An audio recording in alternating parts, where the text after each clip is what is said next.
तो क्वेश्चन क्या है हमारे पास कि एक बेलन का व्यास 28 सेंटीमीटर है और ऊंचाई 20 सेंटीमीटर है, तब बेलन का वक्र पृष्ठीय क्षेत्रफल क्या होगा। कितना इजी क्वेश्चन है। 51। बेलन का वक्र पृष्ठीय क्षेत्रफल फार्मूला हम लोग पढ़े हैं 2πRh। ठीक है, 2π का वैल्यू 22/7 क्वेश्चन में ना गिवन है तो, और रेडियस क्या है क्वेश्चन में, इसका व्यास यानी कि डायमीटर 28 है तो रेडियस क्या हो जाएगा, इसका जस्ट हाफ हो जाएगा, इंटू हाइट कितना है 20। 7 के टेबल में ये 4 टाइम्स कैंसिल और ये 2 के टेबल में ये 10 टाइम्स कैंसिल। सबको मल्टीप्लाई कर दो, ध्यान से समझना। 4 दूनी 8, 8 दूनी 16 और बच गया मेरे पास एक, 8 दूनी 16 एक 17, 1760। तुम्हें दिख रहा है ऑप्शन नंबर कहाँ, बी में, तो ऑप्शन बी राइट हो जाएगा। समझ में आ गया होगा।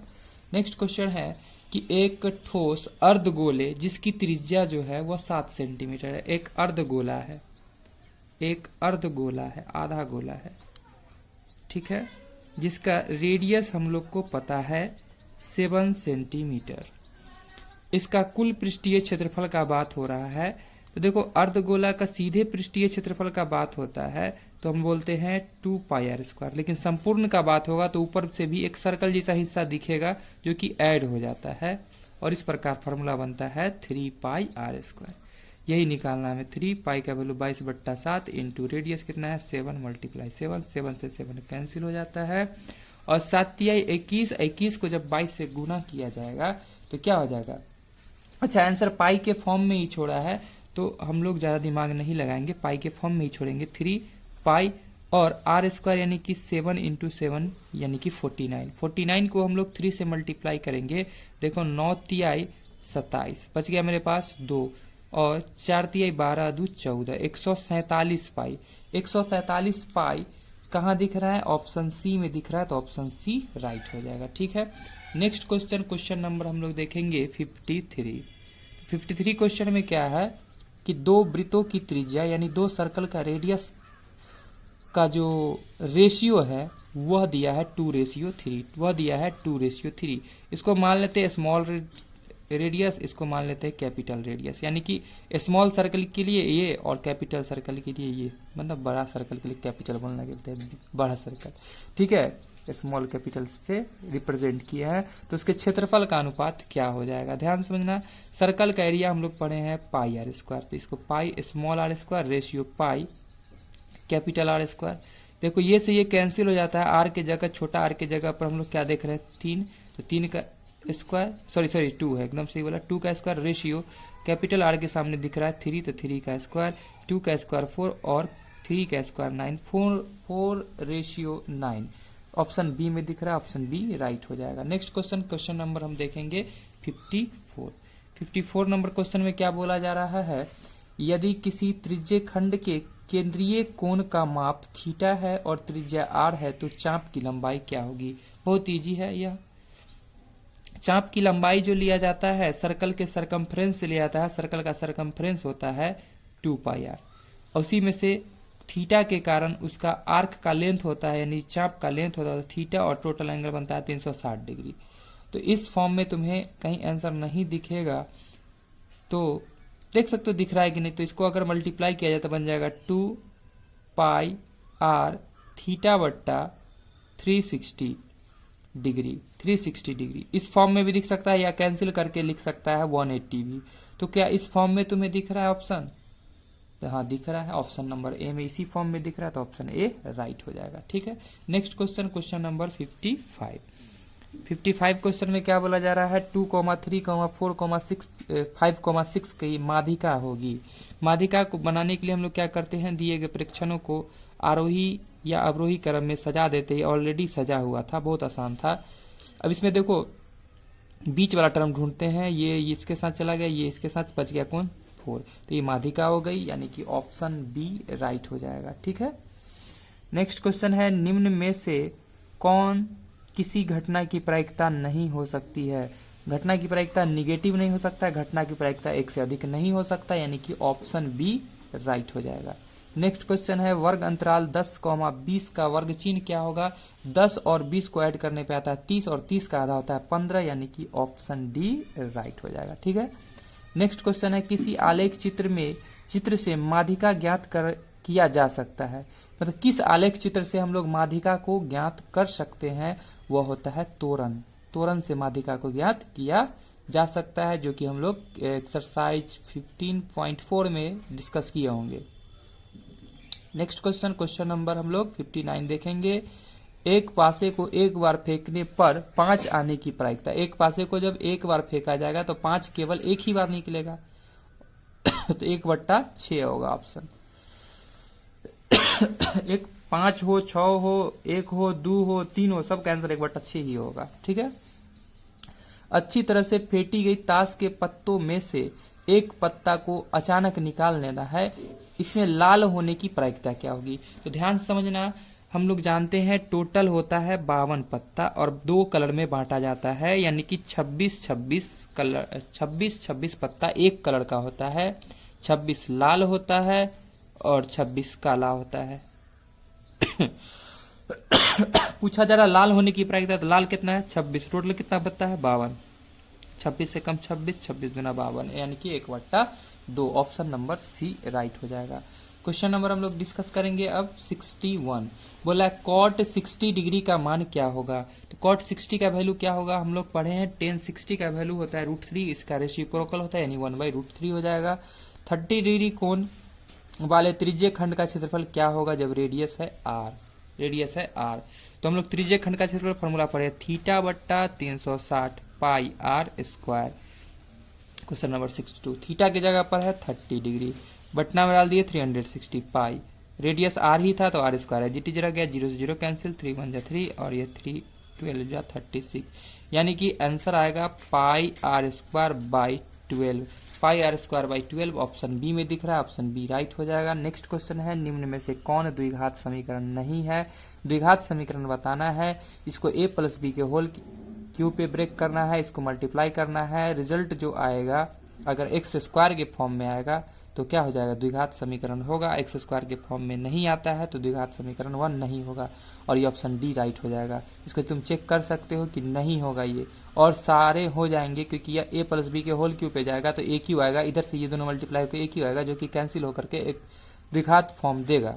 ये a+b के होल स्क्वायर पर जाएगा, ये भी द्विघात फॉर्म देगा, यानी जिसका डिग्री 2 होगा। x को x से मल्टीप्लाई करने पर x² देगा जो द्विघात फॉर्म होगा, लेकिन यहाँ पर इसके नीचे कुछ नहीं मतलब 1, और ये जब इसके नीचे कुछ नहीं है 1, ये दोनों का एलसीएम x² होगा। x² को जब x² से मल्टीप्लाई किया जाएगा x⁴ आ जाएगा जो कि इसके घात 4 हो जाएंगे और द्विघात नहीं कहलाएंगे, यानी ऑप्शन डी राइट होगा। ठीक है, कर लेना चेक।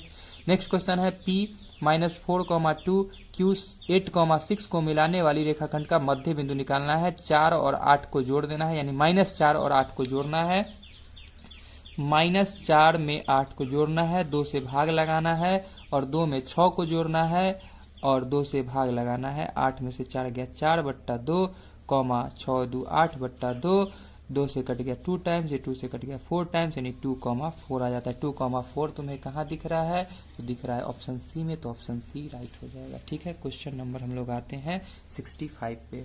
क्वेश्चन नंबर 65 में क्या बोला जा रहा है कि P of x is equal to x² -2x -6 के शून्यक अल्फा और बीटा है, तो अल्फा इंटू बीटा का मान क्या होगा। अल्फा इंटू बीटा फॉर्मूला होता है c/a, देख सकते हो c की जगह पर यहाँ पे क्या है -6 है, बाई a की जगह पर कुछ नहीं मतलब 1 है, यानी रिजल्ट मिला -6 यानी कि ऑप्शन नंबर बी में दिख रहा है, ऑप्शन बी राइट हो जाएगा। ठीक है, ऑप्शन बी राइट होगा। संचयी बारंबारता वक्र कहलाते हैं, बहुत बारी एग्जाम में पूछा गया क्वेश्चन, याद रखना, तोरण कहलाते हैं। संचयी बारंबारता वक्र क्या कहलाते हैं, तोरण कहलाते हैं, ऑप्शन ए राइट हो जाएगा। नेक्स्ट क्वेश्चन है cos 90 - थीटा फॉर्मूला पढ़ के आए थे हम लोग, साइन थीटा की जगह ए तो साइन ए हो जाएगा। नेक्स्ट क्वेश्चन नंबर 68 जो बोल रहा है कि एक शंकु की त्रिज्या तथा ऊंचाई क्रमशः दिया हुआ है, शंकु की त्रिज्या r है, ऊंचाई h है, उसका वक्र पृष्ठीय क्षेत्रफल क्या होगा, फॉर्मूला होता है πr/l। क्या होता है फॉर्मूला, πr/l, वक्र पृष्ठीय क्षेत्रफल, ऑप्शन सी राइट हो जाएगा। ये डराने के लिए h दिया, इसका कोई रोल नहीं था यहाँ पे, वॉल्यूम में आता है। सेक 90 - थीटा फॉर्मूला क्या होता है, सेक 90 - थीटा फॉर्मूला होता है cosec theta, option D right हो जाएगा। नेक्स्ट क्वेश्चन है किसी बिंदु की y अक्ष से दूरी क्या कहलाती है, उस बिंदु का क्या कहलाता है y अक्ष से दूरी। ध्यान से लेना, बहुत बेहतरीन क्वेश्चन, गलती नहीं करना। y अक्ष से दूरी को x निर्देशांक भी कहते हैं और भुज भी कहते हैं। ये दोनों ऑप्शन सही है, यानी ऑप्शन डी राइट होगा, क्योंकि इसमें लिखा गया है ए और बी दोनों। नेक्स्ट क्वेश्चन नंबर हम लोग देखेंगे। क्वेश्चन नंबर हम लोग डिस्कस करेंगे 71 क्वेश्चन में क्या बोल रहा है, देखो ध्यान से कि 5√2 है, तो 5 तो एक परिमेय संख्या है, √2 एक अपरिमेय संख्या है। परिमेय को जब अपरिमेय से गुना किया जाता है अपरिमेय संख्या आता है, यानी ऑप्शन बी राइट हो जाएगा। नेक्स्ट क्वेश्चन है 5.2372 है, एक कैसा नंबर है, तो देखो यहाँ पर दशमलव प्रसार शांत हो चुका है, दशमलव प्रसार शांत होता है तो एक परिमेय संख्या कहलाता है, जो कि क्लास 9 में खूब पढ़ना था हम लोगों को ये चीज। नेक्स्ट क्वेश्चन है निम्न में से कौन सी संख्या विजातीय है, मतलब एक जात जैसा नहीं है। ध्यान समझना, विजातीय इसमें से तुम लोग को कौन सा दिख रहा है। ये देखो ये 2/3 एक p/q के फॉर्म में है, परिमेय संख्या के फॉर्म में है। 25/49 5/7 देगा, जो कि परिमेय संख्या के रूप में है। 7/3 जो है p/q के फॉर्म में, जो कि परिमेय संख्या है, लेकिन √11 अपरिमेय संख्या, तो एक अलग जात का है। समझ में आ गया, ये परिमेय ये परिमेय ये परिमेय, लेकिन ये क्या है अपरिमेय, तो विजातीय हो गया यह। निम्न में से कौन सा परिमेय है, इसमें से कौन परिमेय है। पाई एक अपरिमेय संख्या है, √7 एक अपरिमेय संख्या है, 16/25 यानी 4/5 यह एक परिमेय संख्या, ऑप्शन सी राइट हो जाएगा। निम्न में कौन अपरिमेय है, इसमें से हमें बताना है कौन अपरिमेय संख्या है। अपरिमेय √2 है, √2 एक अपरिमेय संख्या और उसमें परिमेय से भाग लगाया जाए तो अपरिमेय संख्या ही हमें मिलता है।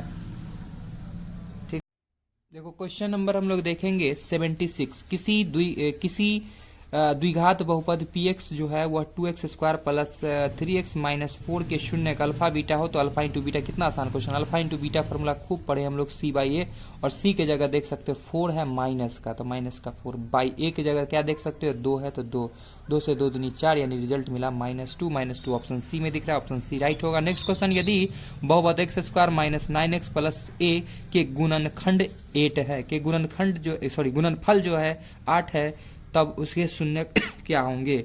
बहुत इजी क्वेश्चन है, गुणनफल, ठीक है, यानी अल्फा इंटू बीटा गुणनफल होता है वह है 8, अल्फा इंटू बीटा क्या है 8 है। ये क्वेश्चन हम लोग कर रहे हैं 77, समझना बातों को। तो अल्फा इंटू बीटा फॉर्मूला होता है c/a, जो कि कितना है 8 है, क्या है 8 है।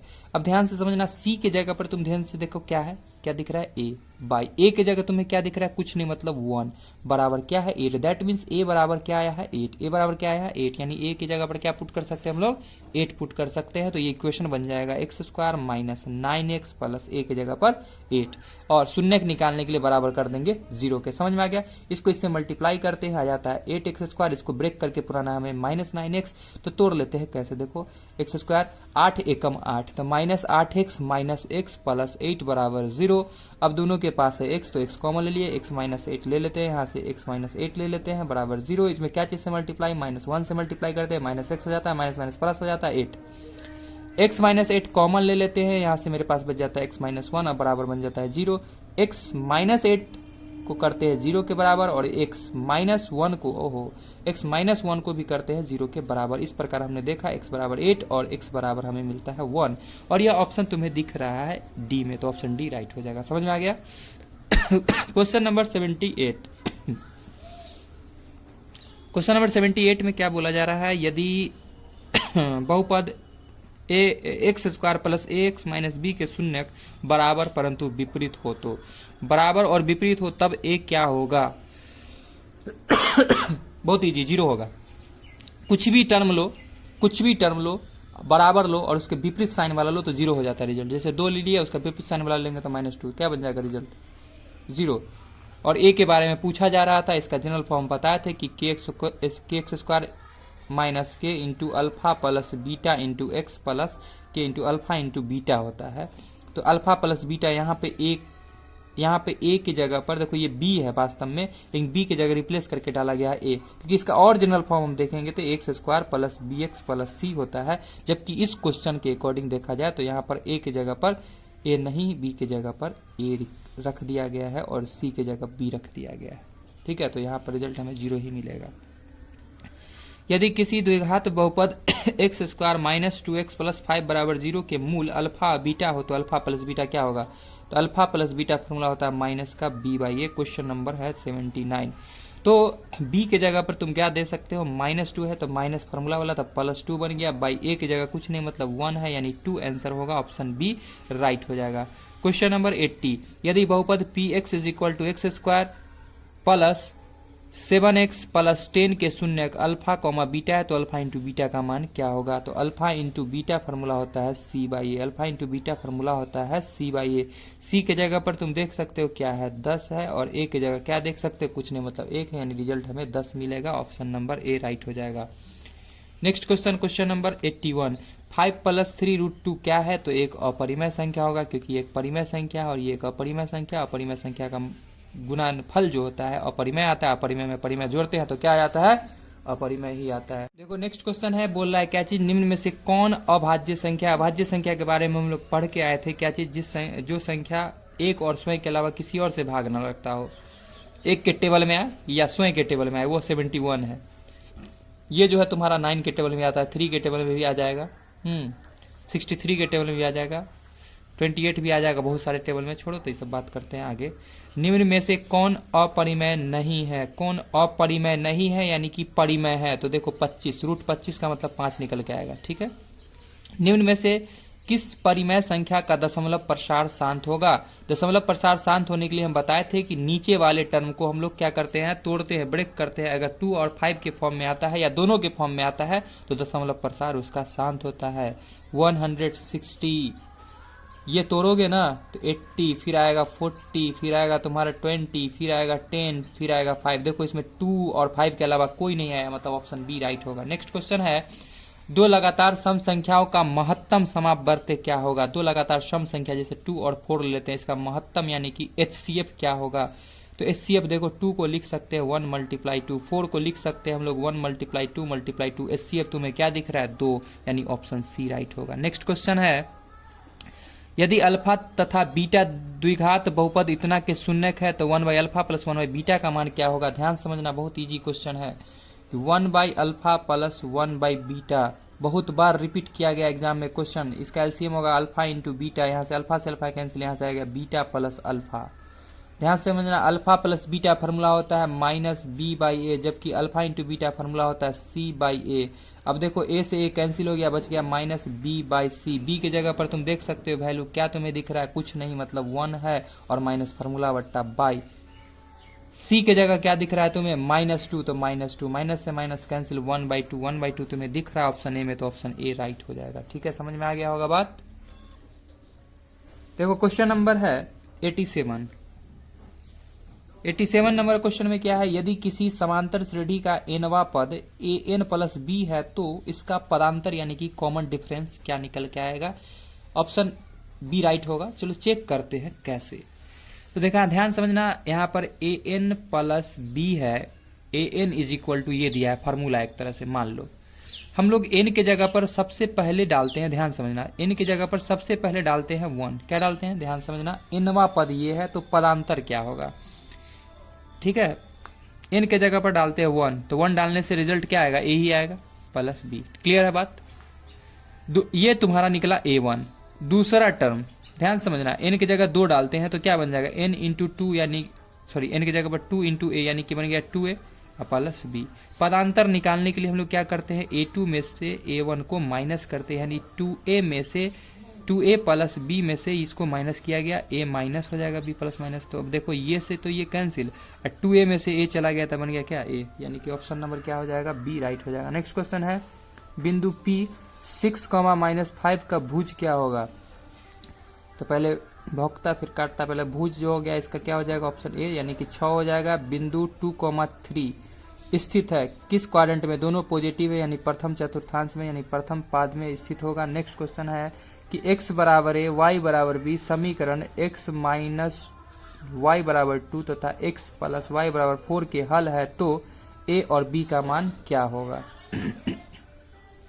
ठीक है, देखो x का वैल्यू a है, और इक्वेशन मेरे पास है x माइनस वाई जो है वह 2 के बराबर है, और दूसरा इक्वेशन है x प्लस वाई जो है वह किसके बराबर है 4 के। x की जगह पर क्या है a है, y की जगह पर क्या है b है, वो बराबर है किसके 2 के हो जाएगा। x की जगह पर क्या है क्वेश्चन में दिया हुआ a, y की जगह क्या दिया हुआ है क्वेश्चन में b, बराबर यहाँ पर क्या 4। क्लियर है। अब ध्यान से देखो, ये दोनों को अगर ऐड कर दिया जाए a प्लस बी, इसमें ऐड कर दिया जाए तो ये से ये कट जाएगा, a बन गया 2a इज इक्वल टू, दोनों को जोड़ने पर 6 है, ये कट गया 3 टाइम्स a बराबर क्या आ गया 3। हमसे पूछा जा रहा है a और b का वैल्यू, a निकल के आया 3। अब किसी भी इक्वेशन में पुट कर देते, मान लो यहीं पर पुट कर देते a की जगह 3, तो 3 प्लस b बराबर 4, यानी b बराबर आ जाएगा 4 माइनस 3 यानी कि 1, यानी b बराबर 1 और a बराबर 3 है। और ऐसा तुम्हें ऑप्शन कहाँ दिख रहा है, तो ऐसा ऑप्शन a बराबर 3 और b बराबर 1 ऑप्शन सी में दिख रहा है, ऑप्शन सी राइट हो जाएगा। ठीक है। 91 में निम्न में से कौन सी अभाज्य संख्या है, यहाँ भी अभाज्य संख्या का बात हो रहा है, इसमें 13 हो जाएगा, ये बताने का बात नहीं था। द्विघात बहुपद Y square plus 3y plus 2 के शून्य का योग यानी अल्फा प्लस बीटा हमसे पूछा जा रहा है 92 में। तो फार्मूला क्या होता है माइनस का b बाई ए, बी के जगह पर तुम देख सकते हो क्या है 3 है, माइनस फार्मूला वाला, ए के जगह पर कुछ नहीं मतलब 1 यानी कि -3, -3 कहाँ दिख रहा है ऑप्शन डी में, ऑप्शन डी राइट होगा। रैखिक समीकरण में चर के घात की संख्या होती है, रैखिक होगा तो 1 होगा घात, द्विघात होगा 2 होगा, त्रिघात होगा 3 होगा।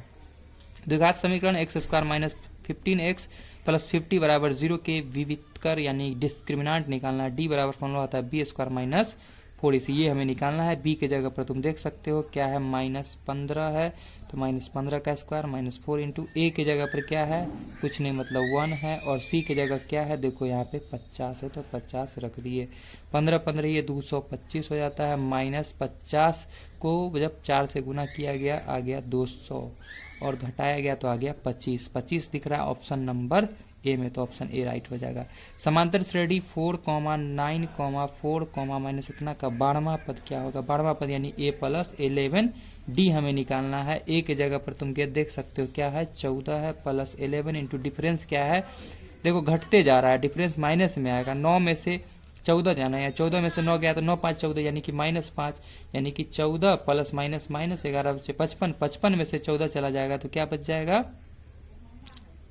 ठीक है 41 माइनस का 41 यानी कि ऑप्शन बी राइट हो जाएगा। नेक्स्ट क्वेश्चन है त्रिभुज एबीसी में AB square is equal to BC square plus C square है, यानी C क्या होगा 90 डिग्री होगा, क्योंकि ऐसा टर्म जो दिख रहा है वो किस टर्म में दिख रहा है, एक पाइथागोरस थ्योरम के रूप में दिख रहा है। चेक भी कर लेते, चलो एक ट्रायंगल बनाते हैं हम लोग। ठीक है, इस ट्रायंगल में बोला क्या जा रहा है AB स्क्वायर, तो AB बड़ है तो लिख दिए बड़ का साइड AB स्क्वायर। अब हम कहीं भी लिख सकते हैं, तो देखो यहाँ पर AB square is equal to क्या तुम्हें दिख रहा है AC square plus BC square दिख रहा है। हमसे पूछा जा रहा है एंगल C क्या होगा, तो एंगल C AB के सामने यानी 90 डिग्री होगा, सबसे बड़ा साइड के सामने 90 डिग्री हो जाएगा राइट एंगल। y अक्ष का समीकरण होता है, तो y अक्ष का जब समीकरण बोलेगा तो x 0 होगा, x अक्ष का बोलेगा तो y 0 होगा, उल्टा कर देना। ये देखो NCERT का क्वेश्चन छाप दिया है 9 10 square alpha minus 9 sec square, इसका आंसर ये अच्छा चेक करते हैं। देखो यहाँ पर हम लोग फार्मूला पढ़े शटाक से, sec square theta minus 10 square theta formula होता है 1, और यहाँ पर रिजल्ट हमें दिया है 9 10 square alpha minus 9 sec square alpha का वैल्यू पूछा जा रहा है। दोनों के पास कम से कम देने को है 9, लेकिन -9 इसलिए ले लिए क्योंकि ये फार्मूला होता है सेक पहले होता है, सेक पॉजिटिव का है, निगेटिव साइन जब कॉमन ले लेते हैं तो ये बन जाता है पॉजिटिव का, और ये पॉजिटिव साइन बन जाता है निगेटिव का। बात समझ में आ गया। अब देखो sec square theta minus 10 square theta 1 होता है, 1 को जब -9 से मल्टीप्लाई किया गया तो -9 रिजल्ट आएगा, यानी ऑप्शन बी राइट होगा। ठीक है, नेक्स्ट क्वेश्चन है 99, एक वृत्त पर कितनी स्पर्श रेखा खींची जा सकती है, एक वृत्त पर कितनी स्पर्श, अनंत, इनफाइनाइट, कहीं से भी खींचते चले जाएंगे, इनफाइनाइट स्पर्श रेखा खींची जा सकती है, अनंत, यानी ऑप्शन डी राइट होगा। नेक्स्ट क्वेश्चन है कि दो पासे को क्या किया जा रहा है, एक साथ उछाल ले गया है तो दोनों पर एक ही संख्या आने की प्रायिकता क्या होगी। दो पासे को एक साथ उछालेंगे तो क्या क्या हो सकता है, चांस की एक ही नंबर आए, जैसे 1 1 आ सकता है, 2 2 आ सकता है, 3 3 आ सकता है, 4 4 आ सकता है, 5 5 आ सकता है और 6 6, इसके अलावा कुछ नहीं। तो क्या गो चांस बना है यहाँ पे? 6 चांस बना। टोटल कितना चांस बनता है? 36। तो 1/6, यानी कि ऑप्शन सी राइट होगा। इस प्रकार सेट नंबर 4 समाप्त होता है।